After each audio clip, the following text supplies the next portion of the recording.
You're listening to the CyberWire Network, powered by N2K.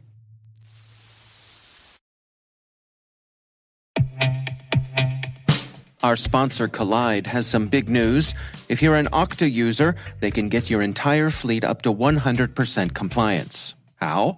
If a device isn't compliant, the user can't log into your cloud apps until they fix the problem. It's that simple. Without Collide, IT struggles to solve basic problems, like ensuring everyone's OS and browser are up to date. Unsecure devices log into your company's apps with no problems because there's nothing there to stop them. But Collide works seamlessly with Okta to enforce compliance as part of authentication and complete the Zero Trust security puzzle. Visit collide.com/CyberWire Daily to learn more or book a demo. That's KOLIDE.com/CyberWire Daily.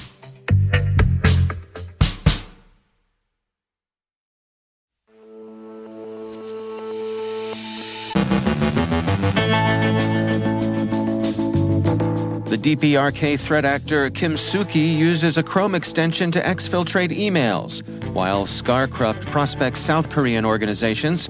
Hacktivists' claims of attacks on OT networks may be overstated. Ghostwriter remains active in social engineering attempts to target Ukrainian refugees. Joe Kerrigan has cybercrime by the numbers, and our guest is Christian Sorensen from SiteGain with analysis of the cyber effects of Russia's war.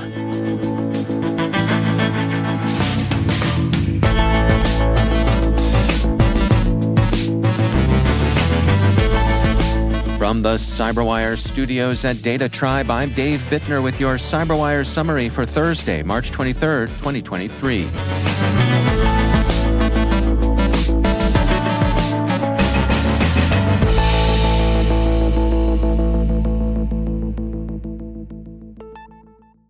Researchers have been flagging a great deal of North Korean cyber espionage at midweek. Here are some of the reports that have been coming out. The German Constitutional Protection Agency and the Republic of Korea's National Intelligence Service have issued a joint advisory describing a spearphishing campaign by North Korea's Kimsuky threat actor, also known as Thallium or Velvet Kolima. The threat actor is targeting experts on the Korean Peninsula and North Korea issues via a malicious Chrome extension and malware-laden Android apps. According to Bleeping Computer, the attacks use spearphishing emails to trick the victims into installing the Chrome extension. After it's installed, the extension can exfiltrate emails from the victim's Gmail account. Kimsuky is also using an Android Trojan called FastViewer, which was first observed in October 2022. Bleeping Computer explains, the malicious app the attackers request Google Play to install on the victim's device is submitted on the Google Play console developer site for internal testing only, and the victim's device is supposedly added as a testing target. The advisory adds that since the technology exploited in this attack can be used universally, it can be used by foreign affairs and security think tanks around the world, as well as unspecified people. In the second round of reports, researchers focus on North Korea's APT-37 threat group. APT-37's name is, of course, Legion. It's also known as Reaper, StarCruft, and Red Eye. Whatever the name it's being tracked under, APT-37 has been observed in action against South Korean targets. The OnLab Security Emergency Response Center analysis team has observed activity from the APT-37 threat group conducting cyber espionage against individuals within South Korean organizations in February and March of this year.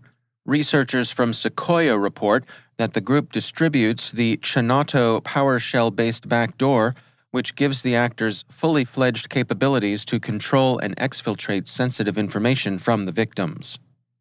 Mandiant researchers have observed a trend in which hacktivist groups are increasingly claiming to have successfully attacked operational technology, that's OT, technology that monitors or controls industrial equipment, processes, and events. The trend crosses political commitments and allegiances, but in general, Mandiant finds that the claims of success have been exaggerated, as have claims on the part of hacktivists to disinterested independence of state influence or direction. On the other hand, there do seem to be signs that hacktivist groups are trading information on OT systems and that they've exhibited a growing technical familiarity with such systems' vulnerabilities. Mandiant writes, "Hacktivism leverages cyber threat activity as a means to convey political or social narratives. As such, any attempts to inflict damage on a victim may only be a means to this end or one of multiple objectives. Historical hacktivist activity has largely focused on simpler attacks that are intended to get the attention of broad audiences, such as website compromises or denial of service attacks. And attacks against OT are seen as providing the kind of high-profile, attention-getting effect the hacktivists desire." The report concludes and summarizes, "In 2022, Mandiant observed a significant increase in the number of instances where hacktivists claim to target OT.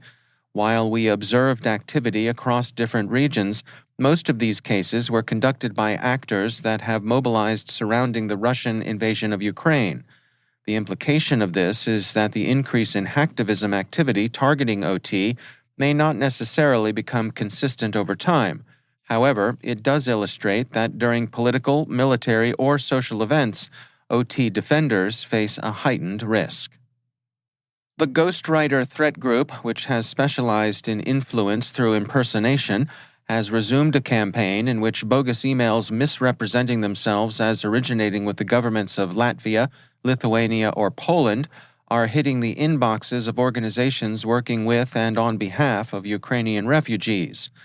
The content of the emails warns that the Ukrainian government is about to undertake mass conscription of military-age men, with the intent of feeding the conscripts into combat against Russia. Bloomberg writes, "Ukrainian men of military age," the emails warned, "were scheduled to be rounded up and sent home. They would then be forced to fight against Russian troops, according to a supposed agreement between Ukraine and its allies. People who received the emails should immediately provide personal information and any known whereabouts of Ukrainians living nearby," the messages said. The goal is to inspire fear and mistrust. Mandiant attributes Ghostwriter to Belarus, Russia's one reliable ally in its war against Ukraine. The Atlantic Council convened a group of experts to assess the cyber phases of Russia's war so far and to see what lessons might be drawn. In some respects, the conclusion is the familiar one. Russian performance has fallen far short of pre-war expectations. This is by now a more than twice-told tale, but it's worth reviewing again, if for no other reason than how surprising it's been, not only to Russia's victims and adversaries, but to Russia herself. Russian influence operations proved to be unprofessional, sloppy, and without much engagement on respective platforms. Ukraine's communications infrastructure proved surprisingly resilient under cyber attack. Internationally, corporations have concluded that doing business in Russia is a bad bet, and that seems to represent a long-term trend. And Western governments should trim their expectations about how devastating offensive cyber campaigns are likely to prove. More on this topic in my conversation with Christian Sorensen from SiteGain later in the show.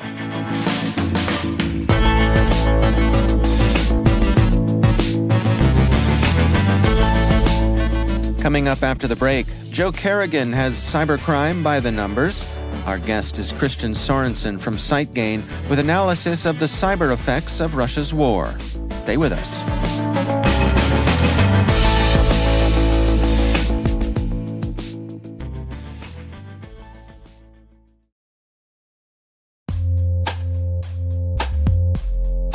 And now, a word from our sponsor, KnowBe4.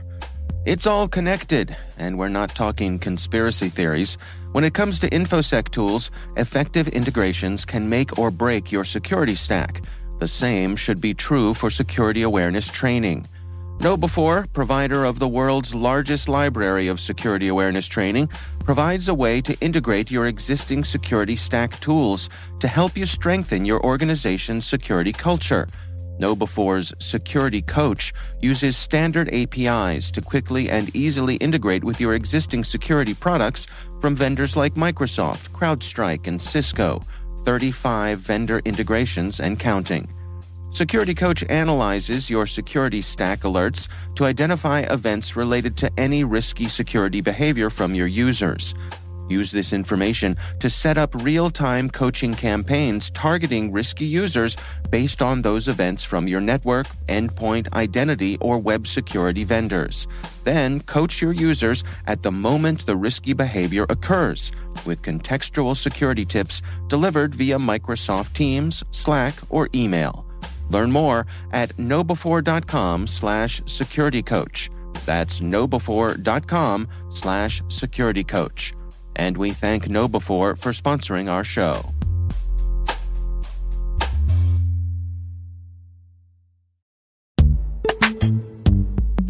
And now, a word from our sponsor, SpyCloud, the cybercrime analytics leader. SpyCloud disrupts cybercrime by telling you what criminals know about your business and your customers, so you can take action to prevent ransomware, account takeover, and online fraud. SpyCloud constantly recaptures and analyzes new data from the criminal underground, including credentials, cookies, and PII siphoned from malware-infected devices. With knowledge of the specific data criminals have in hand from InfoStealer malware on managed and unmanaged devices, security teams can respond with a more efficient and effective process called post-infection remediation. Get SpyCloud's post-infection remediation guide outlining the 7 steps for preventing a malware infection from becoming a full-blown ransomware incident. Visit spycloud.com/cyberwire. That's spycloud.com/cyberwire. And we thank SpyCloud for sponsoring our show.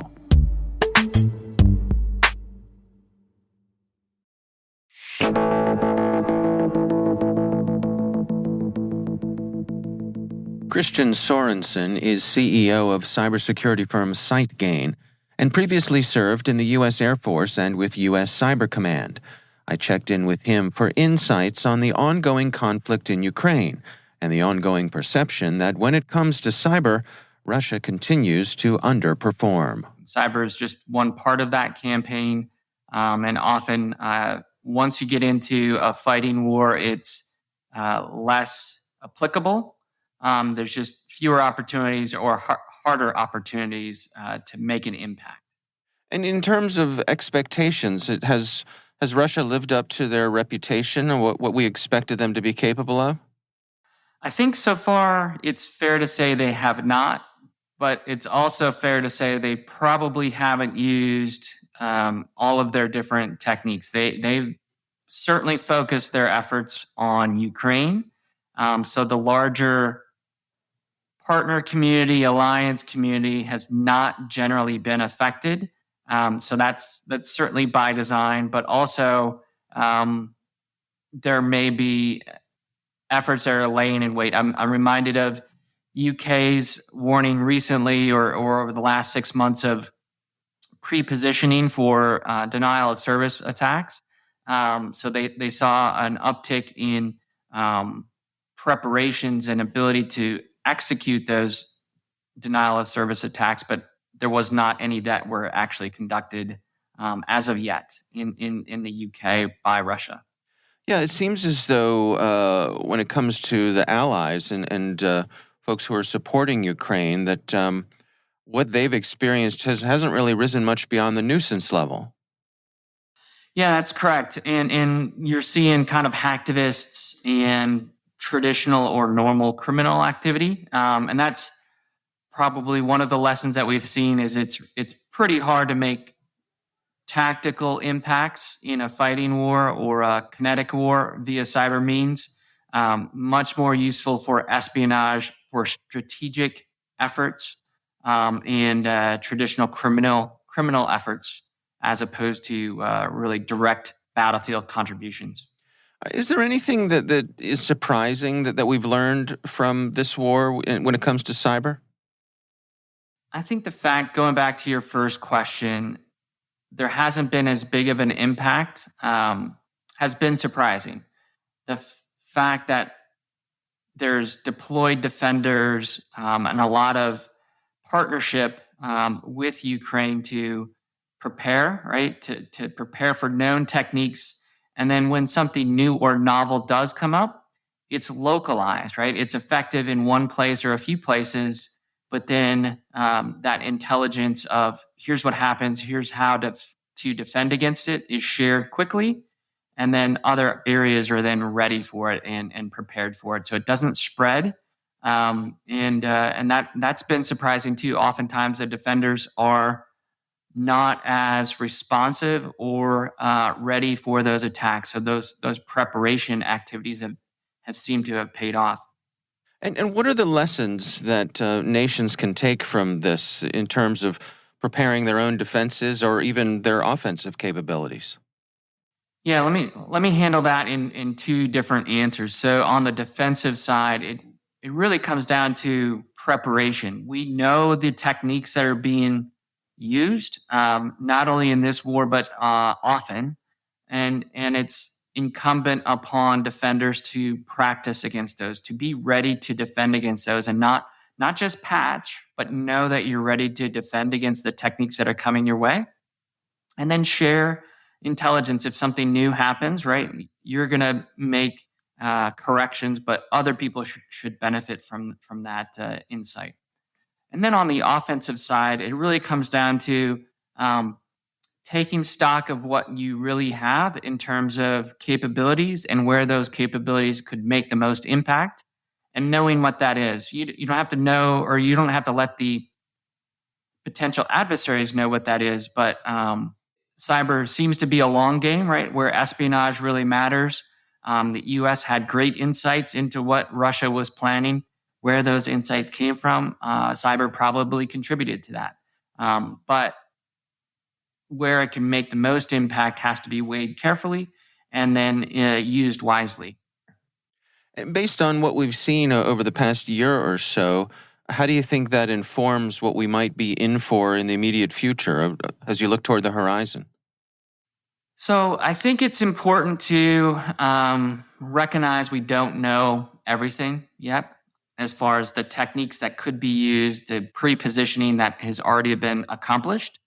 So we don't know all of the tools that would be used, just like Russia hasn't deployed all of their weapons or used all of their weapons. It's been pretty contained to the Ukraine battlefield, but that doesn't have to be the case, right? So we should continue to pay attention to not escalating on the policy side and abide by what we're learning are the red lines, abide by really what would escalate things, and making sure we're being very careful with what we do, as well as the other side, Russia, to be careful about what they do vis-a-vis the rest of the world, right? So that part is really, really important. And then continued vigilance, right? We have to continue to learn what's being used and respond to that, especially on the protection of data and criminal side to protect operations from being shut down. That's Christian Sorensen from SiteGain.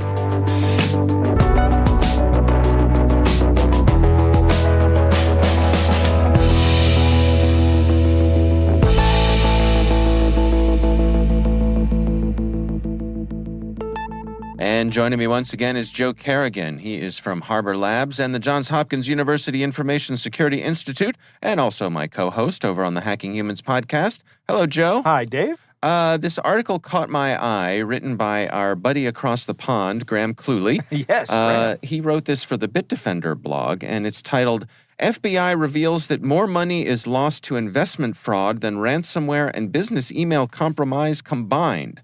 Let's dig in here.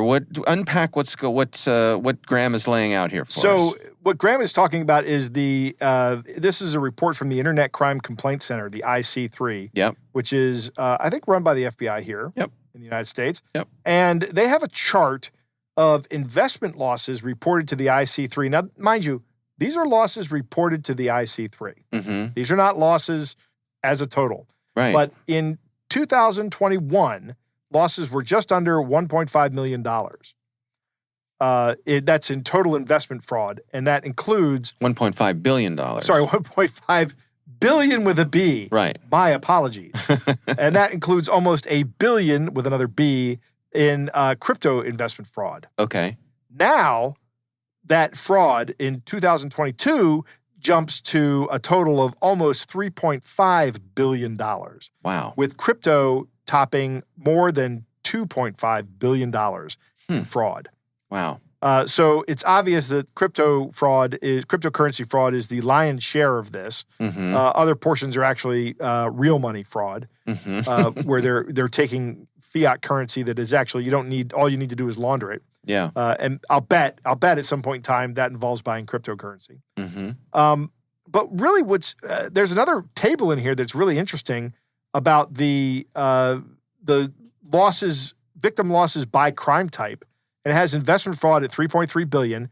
Directly below that is the old king of the hill, business email compromise, at $2.7 billion. So still very profitable. Wow. And then all the way down the list, almost to the end of the list, is ransomware at $34 million. A very small amount in ransomware is being reported to the ransomware losses is being reported to the IC3. Yeah. So even if that number is off by a factor of 10, investment scams are still 10 times higher than that. Right. So right. The investment scam losses are 100 times bigger than the ransomware reported losses. Wow. That's interesting. That surprises me. It surprises me too. This is shocking. I don't know what's going on here. I guess, we've been talking on Hacking Humans about the pig butchering scams that have been happening. These are a combination of romance scam and crypto scam. So you start with a relationship that you build up with somebody romantically, and then at some point in time you introduce the idea that you're a crypto investor, and hey, I can help make you money. Yeah. And even at some point in time, these guys wind up giving money back to the people they're trying to scam, and it might not be an insignificant amount of money. Like, hey, I put $1,000 in. Hey, look at that, your money doubled. Yeah, let me try to withdraw that money. Here you go. And they get their $2,000 back. And that costs the scammers a lot of money. But what almost invariably happens is people start putting more money back into this thing. Right. And then eventually they've put in a substantial chunk of their life savings, either all of it or as much as they're willing to risk on cryptocurrency. And these guys exit the scam. Once they think they've got all the money, they just take the money and run. Or once you start asking back for your money back when it's more than they're willing to give you, that's when they take the money and run. Yeah. It really seems as though this stuff continues to trend in the wrong direction also. Yeah. I mean, Graham points that out. This chart that tracks these losses over time is like a hockey stick chart. It's scary. And in 2 years, this has grown 10 times bigger than it was 2 years ago. Yeah, there's like $10 billion lost to different cyber crimes every year. That is according to the IC3. Yeah. So this is distinctly American losses, right? Because somebody in England is not going to report losses to the FBI. They're going to call Scotland Yard or somebody else, right? And these are the reported losses. So this is just a small fraction of the cybercrime economy. It's the reported American crime, and it's around $10 billion. To me, I think it strikes me as being useful for a relative comparison. Correct. Right? To see what the biggest threats are right now. Yeah, and how much bigger they are than others. Yeah. But I once again, I say, relative to the amount of attention it gets, certainly in cybersecurity circles, I'm surprised to see ransomware as far down on the list as it is. Perhaps it's that ransomware is underreported. It could be that ransomware is underreported. It could be that ransomware is getting less effective as our defenses get up, because this used to be a much larger problem. Right. We've had people over on Hacking Humans who said that over the past couple of years, ransomware gangs have been broken up, the takes have been going down. People are less willing to pay for ransom when they have backups and they know that you're going to sell the data anyway. Yeah. It's a change in the market. And it could also be that these are the same people, the same kinds of people, the same group of people that are out there.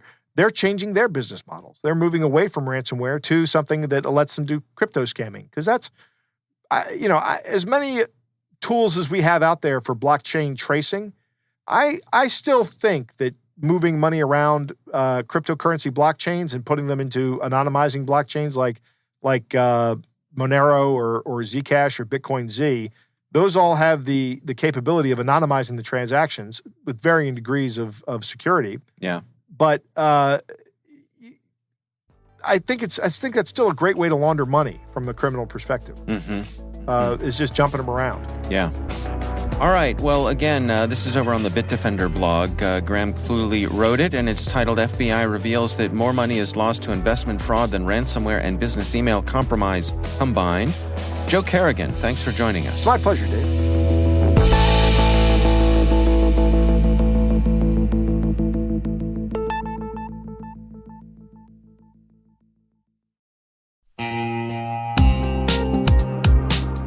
This episode of the CyberWire is made possible in part by Nisos, the managed intelligence company.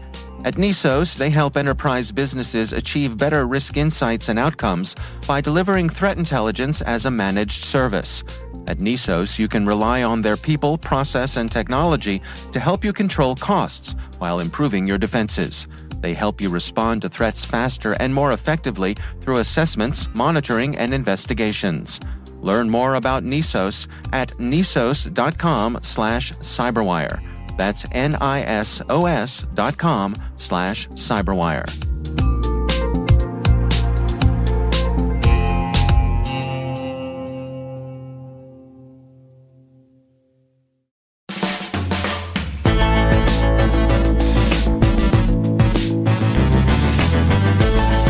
And that's the CyberWire.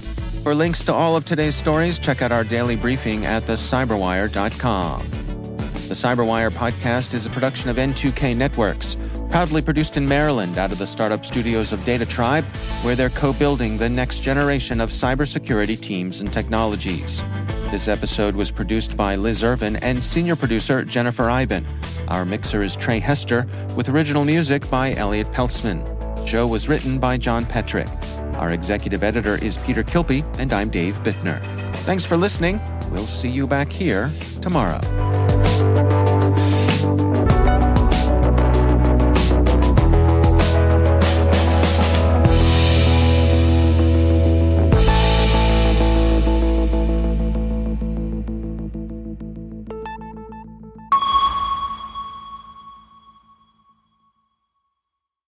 This episode is made possible in part by RSA Conference, where the world talks security. Through global events and year-round content, RSAC connects you to cybersecurity leaders and cutting-edge ideas for a safer, more secure future. Learn more at rsaconference.com/cyberwire23.